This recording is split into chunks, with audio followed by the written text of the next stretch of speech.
Welcome, everyone, to the PFF Fantasy Podcast. I'm John Macri, and I am joined once again by PFF's lead fantasy analyst, the great Nathan Jahnke. Nate, first round of the NFL playoffs are wrapped up. We're on to the divisional round, but we're already kind of looking beyond those games and continuing to look ahead to the 2025 season. So how are you, sir? Did you enjoy the games this weekend? Yeah, it would have been nice if there were a couple closer ones in there, but a lot of the teams that we expected to win ended up winning. It's good to see that the teams that are most deserving to be at this point of the playoffs are still there. So that's good to see, but it's kind of sad realizing just how little football we have left. Like Sunday, this is the last time we'll have three consecutive football games in a row until the preseason, and like realizing, okay, we have Saturday, Sunday, Monday is the college championship game, then one more Sunday with two games, and then the Super Bowl, and that's it. Yeah, it's a long off season for the NFL, but yeah, when they're back, they dominate and we enjoy it very much. But yeah, it was definitely a shame that yeah, just the one close game this weekend, the Washington Tampa Bay game. But hopefully this weekend's games are a little bit more entertaining, a little tighter. I think they will be. Ravens Bills probably going to be the game of the week here. I think should be exciting. So yeah, we'll talk about that a little bit later. But yeah, last week we went over the entire first round of your early 2025 fantasy rankings. So you can go back and check that out if you haven't already. Now what we're going to do is we're going to kind of break it down by position, go over, like a top 12-ish or a little bit more actually, because we covered a lot of the running backs in the previous episode. So we'll cover a little bit more bonus names here for the running back position.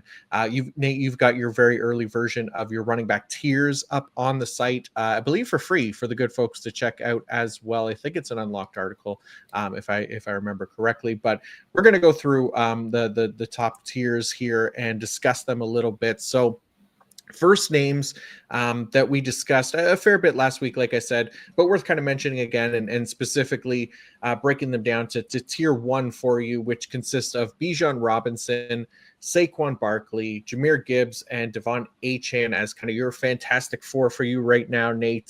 So obviously we talked about these players quite a bit last week, so we'll maybe just discuss them briefly here. What was it for you that decided that this is the group you're going with above everyone else? Sure. So Robinson, Barkley, and Gibbs, those are the three running backs who scored the most fantasy points per game this past season. They were the three running backs that the NFL has invested the most in during the NFL draft over the past 7 or so years. The earliest running backs were picked. So, and all three are playing behind excellent offensive lines. We're not expecting too much change over the offseason outside of the Lions likely losing their offensive coordinator, but still expecting things to be largely similar for those three offenses going into next year. And then Achane with the Dolphins, he had his splits when Tua was available and wasn't available. As long as Tua was there, Achane was scoring more fantasy points per game than any other running back. Graded very well as a rookie as well. The big difference between him and the other three is his offensive line ranked in the bottom 5 in terms of run blocking. Hopefully they make some improvements this offseason. We've seen him with our mock draft and other mock drafts picking an offensive lineman in the first round. So hopefully he has a little bit better situation next year so that the Dolphins can better take advantage of his talent. Hopefully get that touchdown number up a little bit for next year. So expect Achane to improve and be in that same group of players, because I think in terms of talent, if you put Achane in any of those three offenses, he would do just as well, if not maybe even a little better than those other running backs. Yeah, no, he's interesting, right? Because he's probably like you said, right? Aside from draft capital spent on these guys, he's probably the one that kind of stands out in this top tier, right? But I agree with you as far as the reasons for improvement and things like that, and like if you're just looking at like opportunities per game, and I guess you could argue that Jahmyr Gibbs as well has a lower opportunities per game than at Saquon Barkley and Bijan Robinson right now, but yeah, I don't think there's anybody outside of this range as far as opportunities go, because there were about 15 running backs or so that had higher combined targets and carries than Achane and Gibbs. But you could argue that they're probably the most talented of the group that's in that close-ish range among the elite opportunity for touches. So I think that should definitely be the thing that boosts them up the ranks, and then we should be able to, to do more with their touches. But I think both players do have also kind of an opportunity to maybe increase their touches in or workload in 2025, which is something that we kind of saw in the latter half of the season for both players. And part of that for Gibbs was that, David Montgomery missed time, but Achane as well. Like, he did increase his opportunities per game from, I think it was 16.2 combined carries and targets through the first 7 games to 17.8 in the final 10. So, and then like with Achane as well, one of the things we talked about last week is that he was more average as a runner this season. Like, I'm not average, but a little bit, closer to average than he was, at least in his rookie year.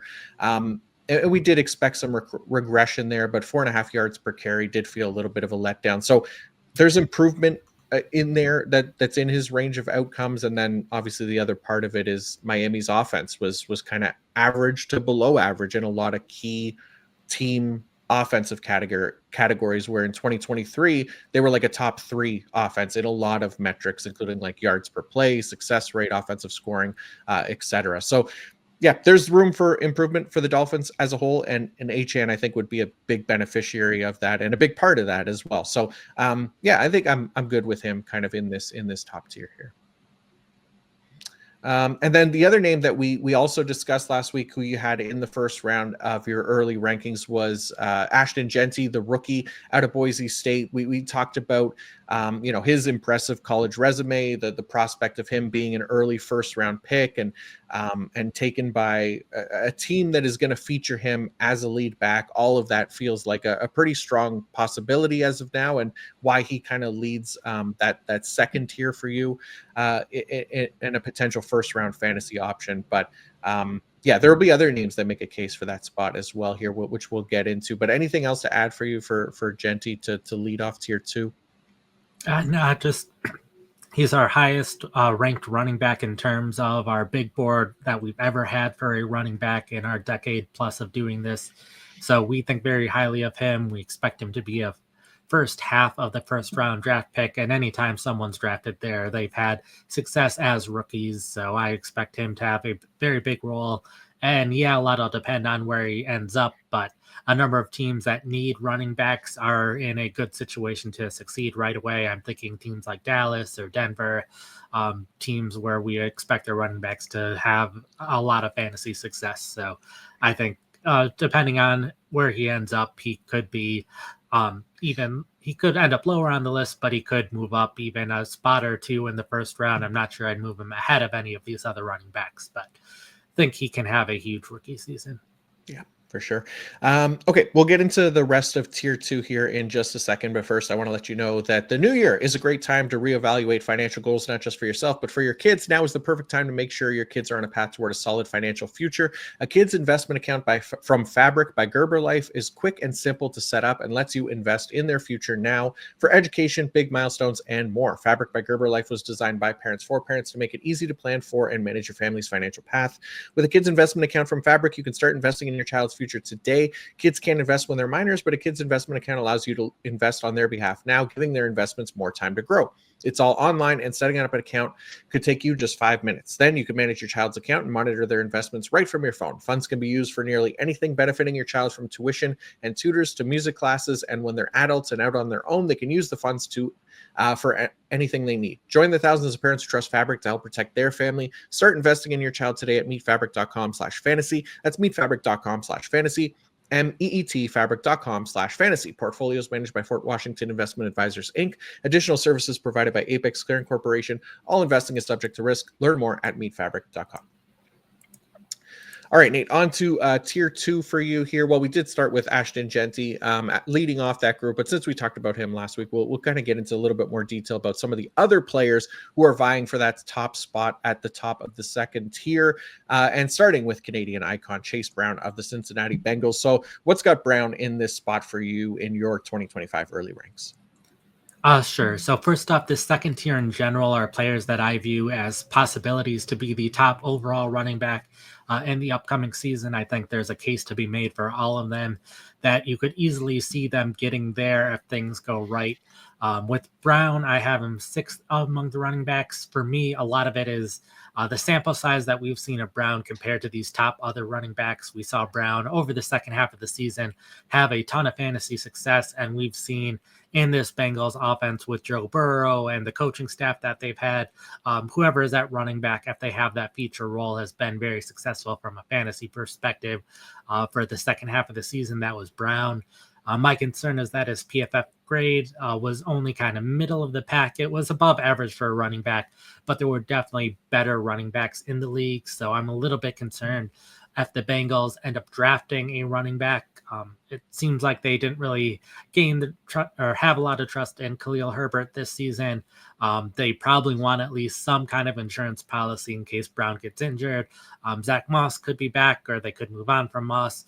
My concern is primarily if they draft someone, but his PFF grade wasn't as high as the other running backs that we were talking about in that first tier of running backs. So I think for me, it's just the talent isn't quite as there with Brown as it is for the other running backs, which is why I have him this low, but he did perform very well. And if the Bengals offense is firing on all cylinders again next year and Brown remains that feature back, then there's certainly a chance that Brown could be the top overall running back. Yeah, like you said, I mean the feature back role was the key, and it was an amazing workload for him. He was, I think, top 12 in the position in opportunities per game. Again, that's targets and carries combined at 18.3. That's a really strong mark across 16 games this season.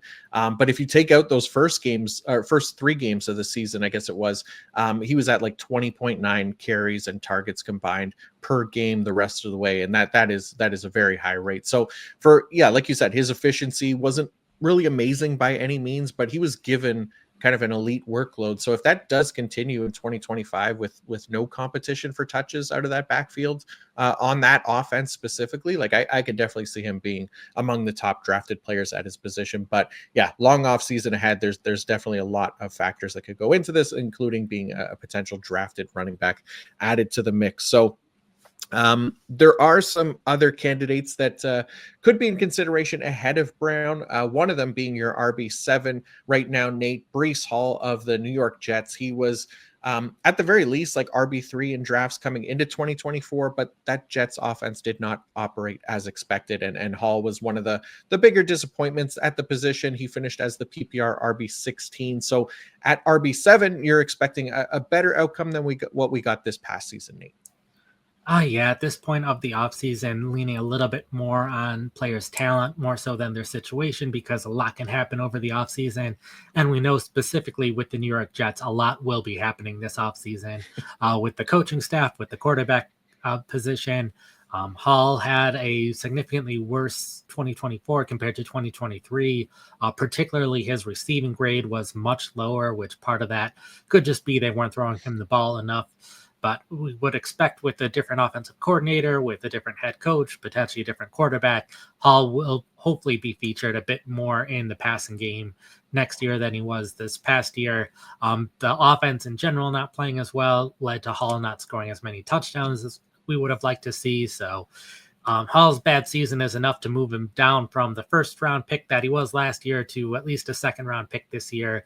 But I think if everything is going well, he could very well be one of those clear top running backs next season. But there's also a chance that a new coaching staff could like having a committee at running back or something like that. So Hall could also be moving down this list depending on what all happens in the offseason. But I think out of all of the running backs in this tier, he is probably the player that I could see moving the most based on what happens in the offseason.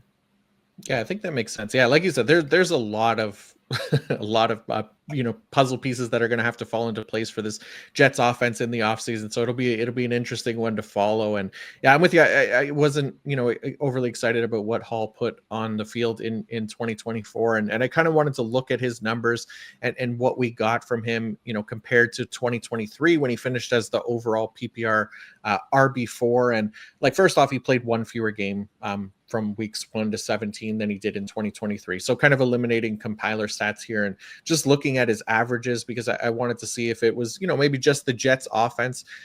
Interestingly, like his opportunities per game were up from 2023 by a little bit, even with like Braylon Allen factoring in. He went from 17.1 in 2023 to 17.8, but points per game dropped a little bit. His rushing grade dropped quite a bit, 77.8 to 68.7. Yards per carry dropped. Missed tackles forced per attempt dropped. Rushing yards after contact dropped. And interestingly, like 2023 was a year that he was coming off that torn ACL that he suffered halfway through his rookie season.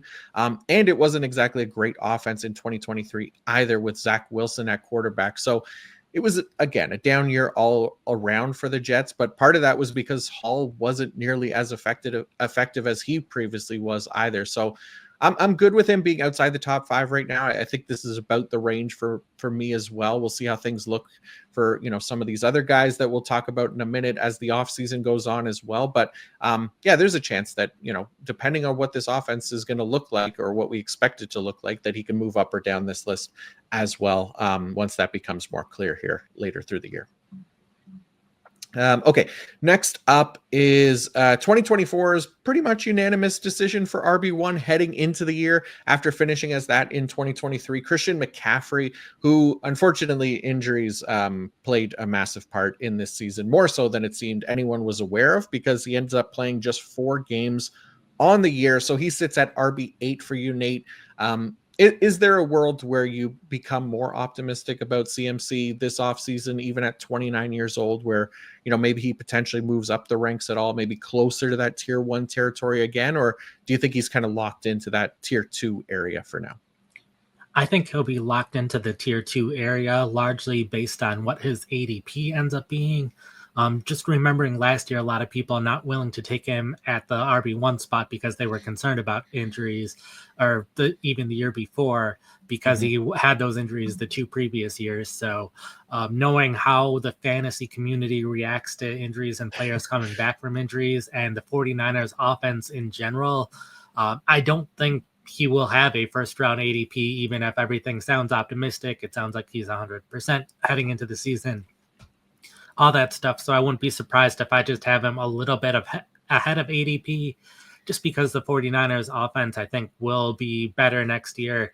Brandon Ayuk should hopefully be back as well. The 49ers had a ton of problems throughout the season, some of them just off-field stuff out of their control as well, and then all the injuries throughout the season, Trent Williams as well. So 3 players that you could consider all-pro players missed a lot of the season for the 49ers on offense. So expect things to be a lot better. And throughout the season, the 49ers still stuck with one running back being the lead running back, regardless of how far down the depth chart they went. It was still one player being the clear lead guy. And once McCaffrey's back, that's going to be him. So I'm not concerned about him losing any of his snaps.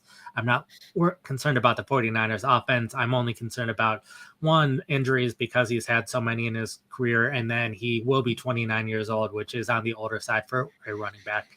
But we've seen other running backs this past year who are on the older side who still played very well. So I don't think that is necessarily the end of McCaffrey. I think there is certainly a chance that he is the number 1 overall running back again if everything is going well, but also a chance that he isn't the same running back as he once was.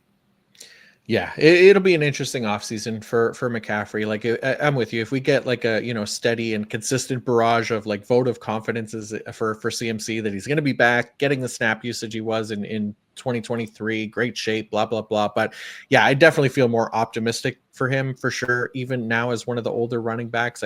And like you said, I think we could probably expect the 49ers to operate much better on offense, and part of that will be with CMC being healthy. But I think right now, with there just being some uncertainty around his health, and knowing the concern about age cliff really kicking in here, coming off off of injury, the concern for probably like a significant bounce back is real. So I'm fine with him being kind of in this range, and being maybe around the most optimistic we get right now.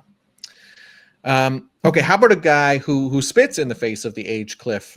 Nate, King Henry comes in as RB9 for you, 30 years old, just posted a career high 94.1 PFF grade in the regular season in year 9 in his first season with the Ravens, and on an offense that really allowed him to cook. Finishes the year as RB4. Nate, RB9 for you heading into 2025 right now, though. Yeah, he was. We just had our PFF awards. He was our highest, our best runner. We also had our All Pro team where we gave him the running back spot. I was also, just for fun, looking at our 19-year history at PFF and see who had the highest career grades, and Henry is our highest graded running back for the course of all of PFF now. So it's all good. But despite all that, like you said, he was just 4th in fantasy points per game. A huge part of that is the receiving work, which throughout his career, he's never been that big of a receiver.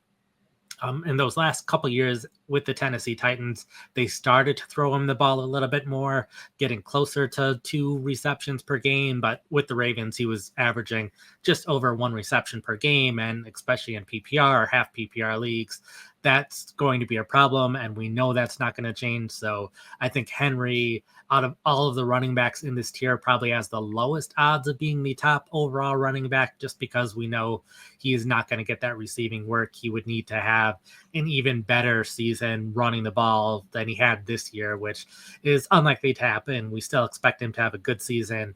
And then there is Keaton Mitchell on the team. He had an excellent rookie season, had those bad injuries to end the year, came back this year, really wasn't given much of an opportunity, but I also wouldn't be surprised if even if he was given more of an opportunity, wasn't playing as well, because we consistently see that after running backs suffer serious injuries. So ideally, Mitchell will be a little bit better in 2025, which means Mitchell could cut into Henry's playing time a little bit.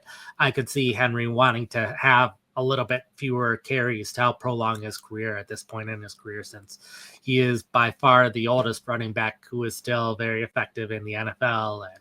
And he probably wants to stay with the Ravens a little bit longer, as long as they're being as successful as they've been in recent seasons. Yeah, for sure. And yeah, this is definitely one where I'm with you. Like, I think the ADP, once, it starts to kind of solidify as the offseason goes on, like, I don't think people are going to have him inside the top 5 or 6 or whatever, because all that's going to be factored in, right? Age and potential workload and receiving role and things like that, where yeah, he'll still probably be in that top 10 range, like where you have him here. And it's going to be hard to imagine him being much higher than that. But man, it's been a really nice fit here in Baltimore. Obviously, the threat of Lamar Jackson and playing behind a great offensive line have only helped running backs in that system. And then, like you said, throwing one of the best running backs of this generation in that system is just an easy recipe for rushing success. Like you said, the receiving production, not necessarily there. I think Justice Hill had more than double the targets of Derrick Henry this year, because he took over that role and probably will again. Maybe Keaton Mitchell gets more work, but like you said, there's also the chance that he doesn't get back to that form that he had in 2023 after a pretty devastating knee injury. So we'll see what happens there, or lower body leg injury. I can't remember. I think it was knee. But yeah. Let's go from one behemoth of a running back to one of the smallest running backs that we'll cover today. He's so good that they even named the team after him, playing for the Tampa Bay Buccaneers. Bucky Irving comes in at RB10 for you, Nate. Oh, yeah. And this is one full disclosure. I did a lot of this list after week 17. So I didn't think week 18 would have the opportunity to change things too much, considering how much has happened over the course of the season. But over the past 2 weeks, including their wild card game, Irving ran the ball 37 times compared to 2 by Rachaad White. So we have seen the backfield turn even more to Irving's favor. The big concern with Irving heading into 2025 was how would that backfield be split if Irving would have the opportunity to have that kind of feature role. And we have seen it the past 2 weeks. So Irving maybe deserves to be a little bit higher on this list. Could see him even becoming a first round fantasy pick if things are going right this offseason.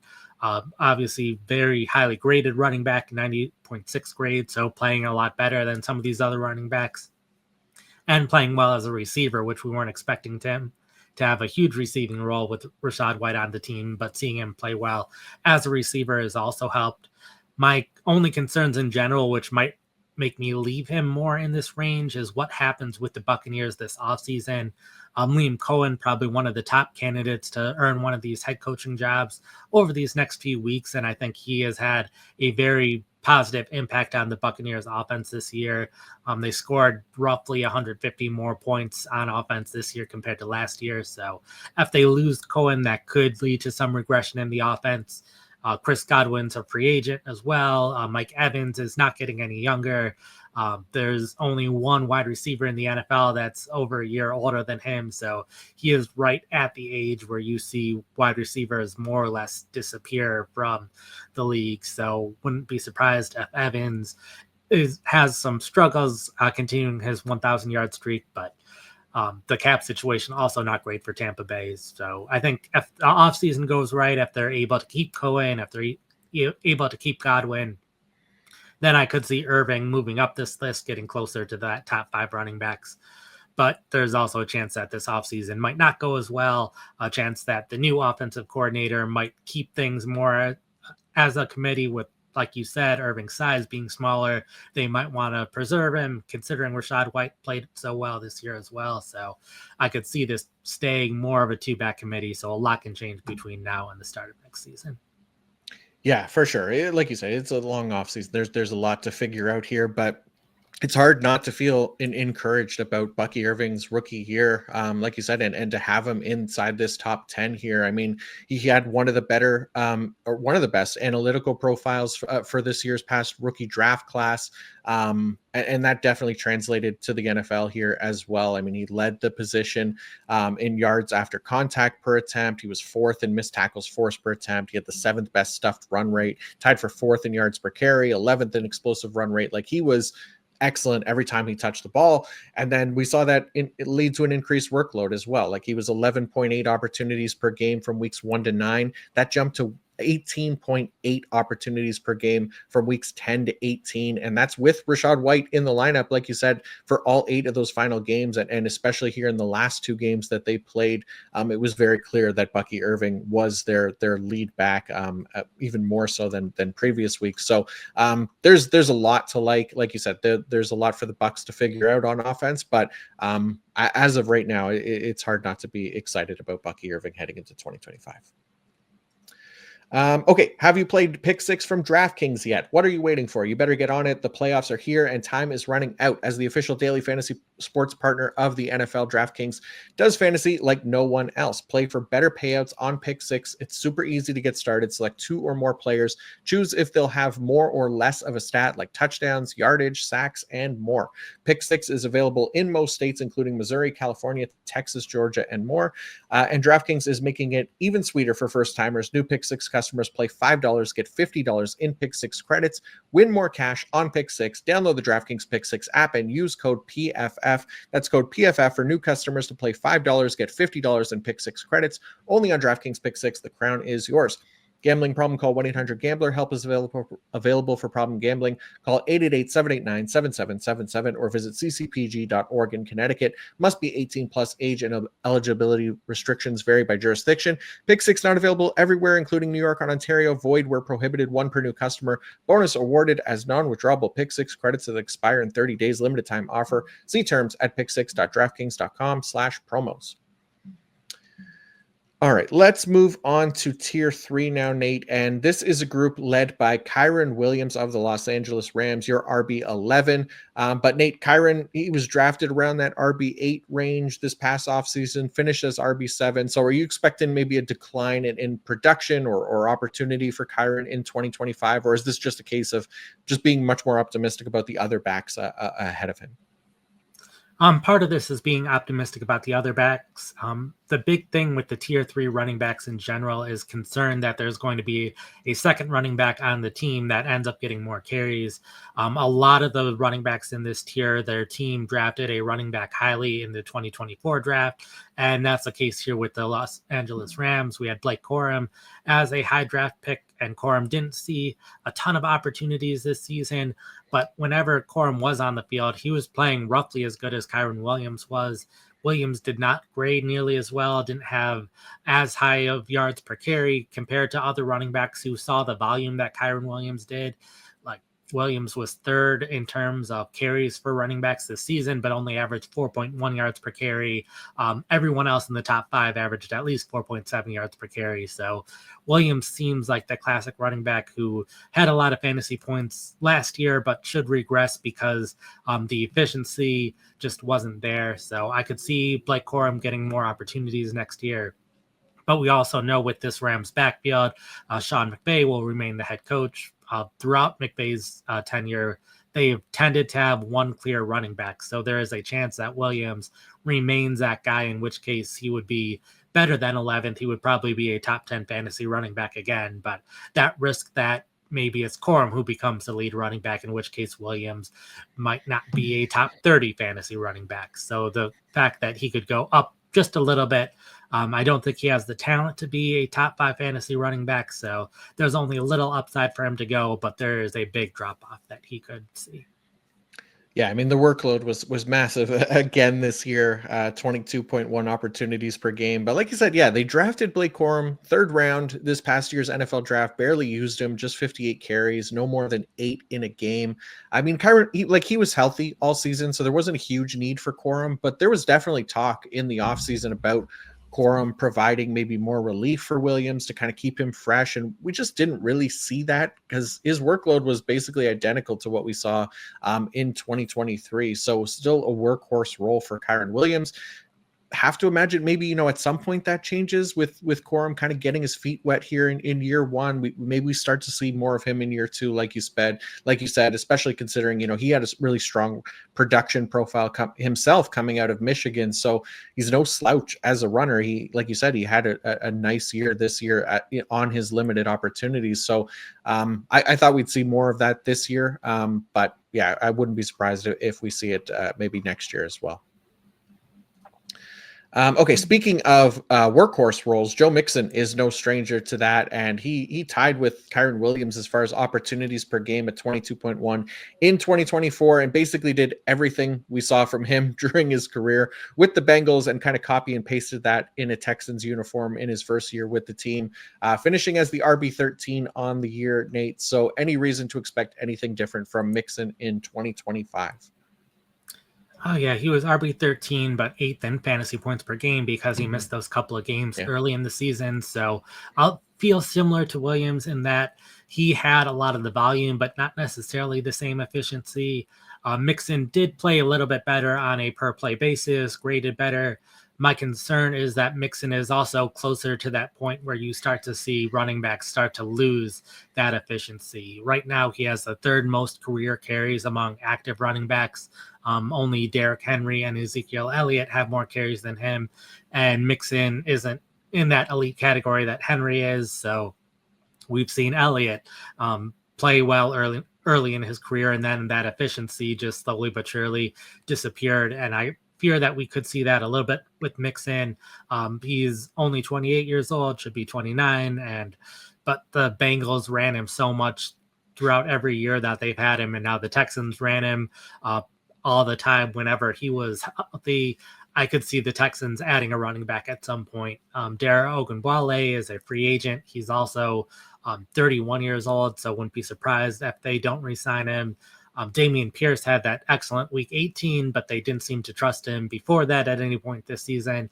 Had Cam Akers at time be the backup running back too. So I could see the Texans being a team that prioritizes getting a younger running back in the draft that can take some of that workload away from Mixon. So still expect Mixon to be the starter. I don't think there's that big risk of him becoming the backup like there is with Williams, but I could just see him not having the same value this upcoming year as he had this past year. Yeah, I think that's a fair way to look at it. And I mean, as consistent as Joe Mixon has been, he's been, one of the safer picks in fantasy drafts. I feel like, yeah, even if there's some added competition, he'll still be a fairly safe pick because he's going to have that starting role.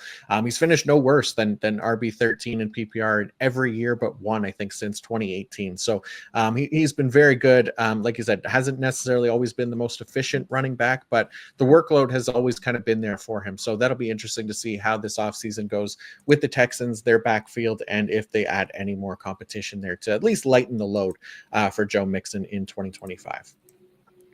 Okay, a few more names here from tier 3, Nate. Josh Jacobs of the Green Bay Packers is your RB13 right now. Jacobs bounced back nicely in 2024, finished as the PPR RB5 in his first year in Green Bay. But what's got Jacobs just outside the top 12 running backs for you right now? Oh yeah, first off, he's graded very well, basically throughout his career outside of the 2023 season. But Jacobs, one of the best running backs that we have seen in terms of his rushing, and had all those touchdowns this year, which was great to see. Really had that stretch of games late in the year where he was very consistently a top 6 fantasy running back. But for me, a little bit of it was his consistency throughout the year, having some huge games in terms of fantasy production, other games that weren't as big. And then a lot of it is also just the Packers' history of having a 2-man backfield. And it appeared to be that was the plan heading into the season, with Marshawn Lloyd or A.J. Dillon being there in the mix with Jacobs. But both players basically missed the entire season. Lloyd playing just a little bit in there. But I think the Packers should have a stronger number 2 running back next year. Hopefully Lloyd is able to get healthy for the year. And if not, I could see the Packers investing in another running back, in which case I could see Jacobs not having quite the same amount of volume. And a big part of that could also be fewer touchdowns, especially if like AJ Dillon is back on the team, Dillon being one of the biggest running backs in the NFL, someone who can handle those carries at the 1-yard line. So worried that Jacobs could lose some of that touchdown production and some of those carries in general.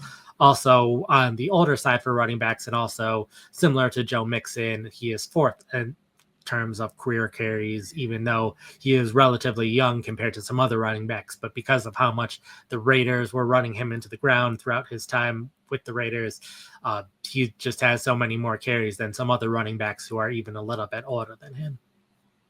Yeah, like you said, it was a workhorse role for him this year. But I was curious for sure, like coming into the year, if that was going to be the plan, because they did, like you said, they re-signed AJ Dillon. I think after signing Josh Jacobs as well, they gave him like a 1-year deal, AJ Dillon, but he got hurt, so he didn't factor in at all. But they also drafted Marshawn Lloyd out of USC in the 3rd round of the draft. He also got hurt. He played just the 1 game, so they were basically down to like 4th and 5th string guys on the depth chart there. So I get why they leaned on Josh Jacobs, but I'm with you in that I don't know if that was necessarily going to be the plan coming into the year. So I'll be curious to see how much Lloyd gets involved next season, if he's healthy, or AJ Dillon, he's a pending free agent right now, but they could always bring him back as well. And like you said, the workload for Josh Jacobs is a guy with over 1,600 carries under his belt. So it's definitely something to kind of keep an eye on, as far as, how they manage him, and if he drops off, even coming off a career high 92.3 overall grade this season. So that maybe makes you feel a little bit better about him heading into next year, as he's still very good. But there's definitely the potential that that workload isn't necessarily as high as it was here in 2024. Okay, another rookie mixes into the top 15 for you, Nate, and it's Omarion Hampton out of North Carolina. He is 24th on the PFF big board right now as the RB2 for us in this year's class. What's your thinking here for why Hampton deserves to be among the top 15 running backs right now?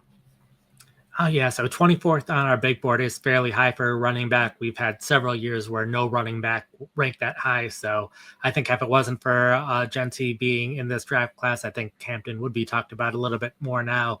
On consensus big boards, he isn't quite as high as 24, but he is still generally the clear number 2 running back in this draft class. A lot of it depends on where he lands, but I think there's a number of teams that'll be looking for a running back where there is an opportunity to have a feature role. I've seen him mocked to the Minnesota Vikings late in the 1st round, although now that they're out of the playoffs, they might have a little bit higher draft pick and might not pick Hampton quite that high, but the Vikings could be a great landing spot for him. Aaron Jones, a free agent this year. The Chargers are another one that I've seen a little bit here and there. J.K. Dobbins, also a free agent, and the Chargers, I think, would be an excellent landing spot for any running back. Dobbins only graded kind of average this year. There's been running backs or injuries to the running back position for the Chargers, but that coaching staff definitely wants to run the ball. So I think if they have a better running back, they can rely even more on the run than they were did this year. So I think there's an opportunity to have a clear fantasy starter with the Chargers or with the Vikings. I know Trevor, when he did his 3-round mock draft about a month ago, had him early in the second round to the Raiders.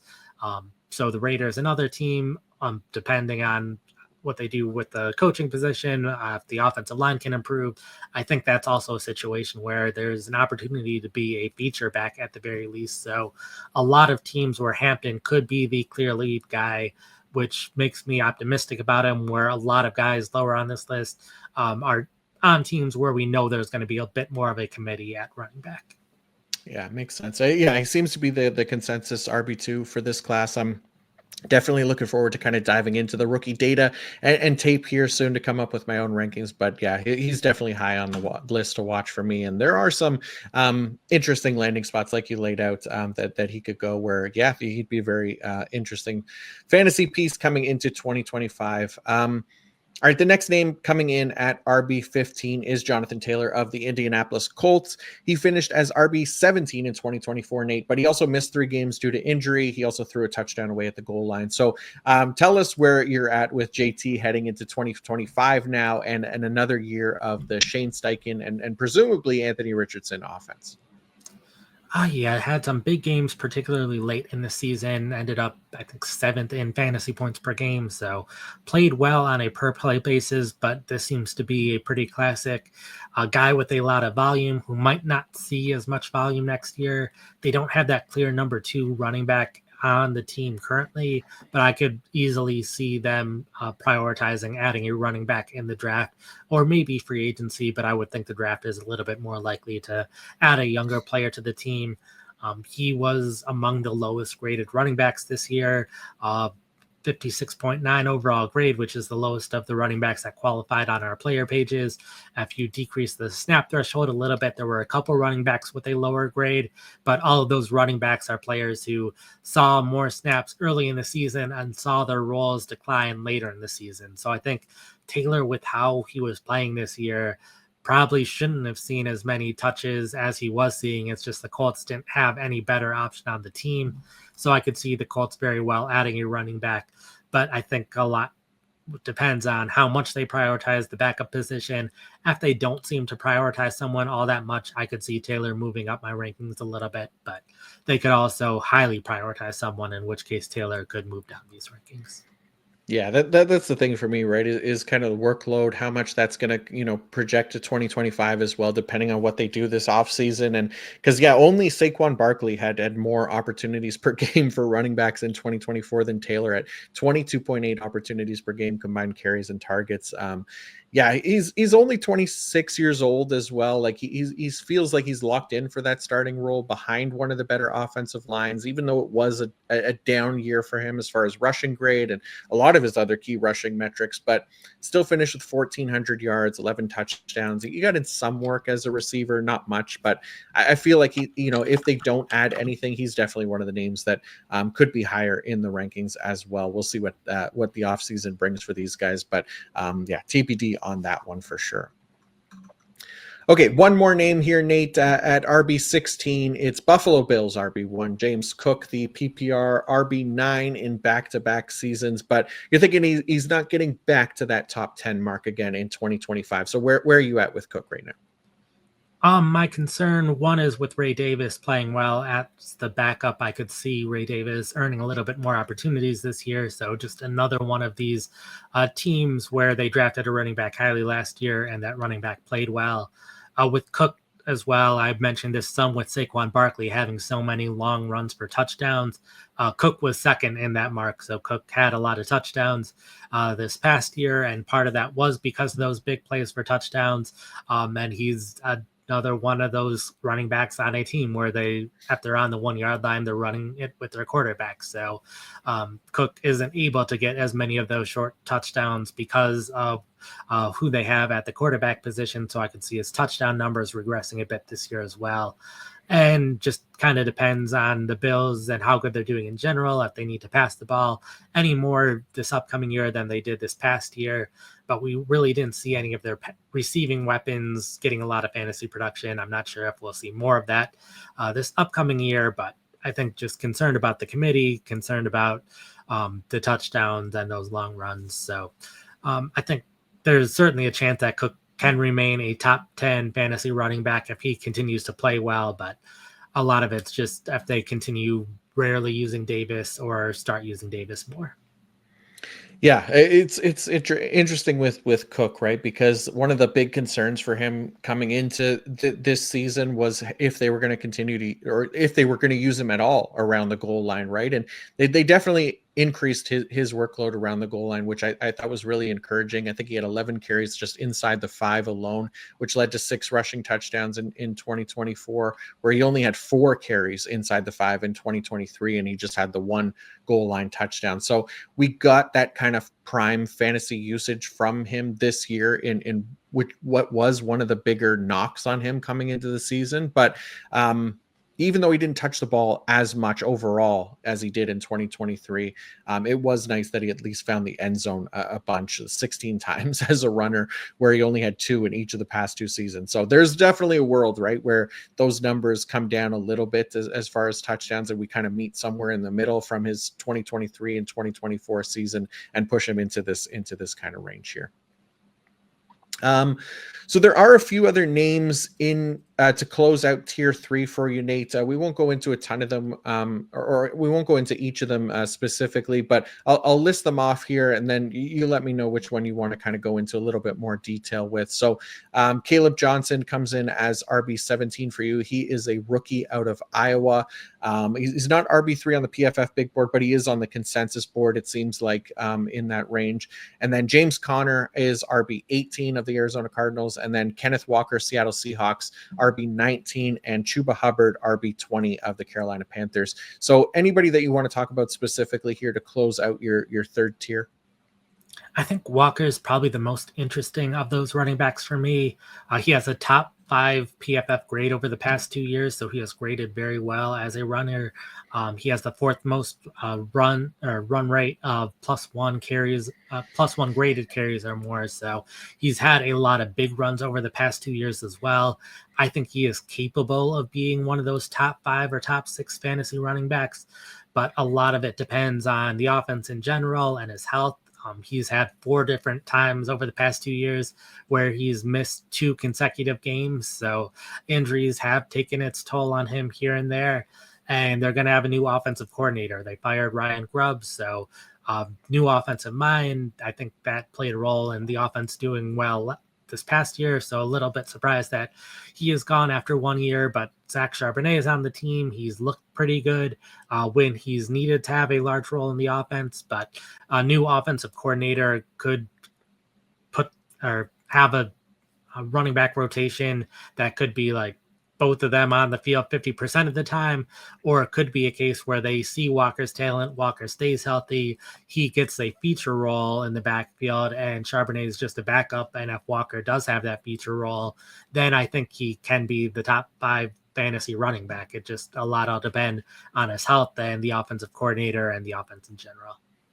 Yeah, there's still quite a bit to figure out here, right? And like you said, offensive coordinator is going to play a big part on it if we see more Charbonnet or not. But yeah, I think right now this is a nice range here for Kenneth Walker.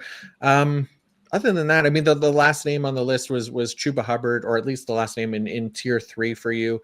Had a really nice season here in 2024, finished as RB12. He was like RB13 in points per game. Jonathan Brooks will kind of continue to be a question mark, obviously, right? They drafted him highly this past offseason in the 2nd round as the first rookie running back taken, but suffered another injury. So now back-to-back knee injuries for Jonathan Brooks, which is definitely concerning. I don't know how much he's going to factor in, if at all, in 2025. So Chuba Hubbard had this kind of workhorse role, finished with a top 10 PFF rushing grade, nearly 1,200 rushing yards.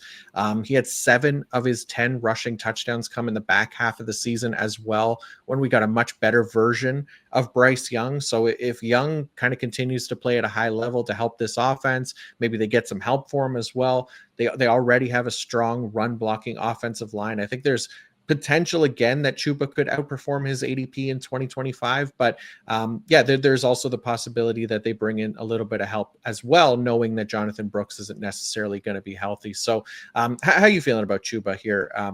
Obviously at RB20, so lower on the list as far as names that we talked about today, but any additional thoughts on why he's there?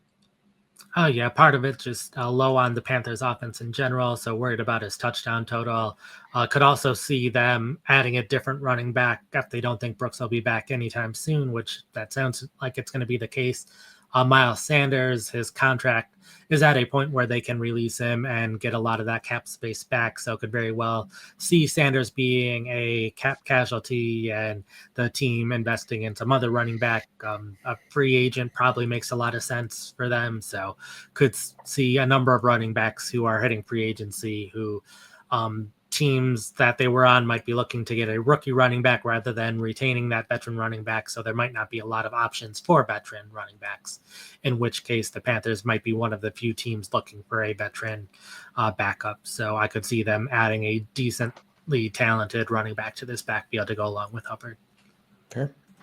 All right, that is going to do it for us this week. Thank you all for tuning in. I know the fantasy season is over, but hey, never too early to prep for next season, right? So Nate, thank you for getting an early start on the 2025 season as well. You dropped your running back tiers on PFF.com this week. What's the next position down the pipe for you? Running back tiers up. So if you want to go beyond the top 20 running backs we just covered, I'll have 4 more tiers worth of running backs in that article for you. And then we'll be doing quarterbacks next week. So since we had no quarterbacks in the top 12 of the first round, we'll be able to cover all 12 of the top quarterbacks next week. Yeah, that'll be fun. So looking forward to that. See you all then. Enjoy the divisional round and peace out.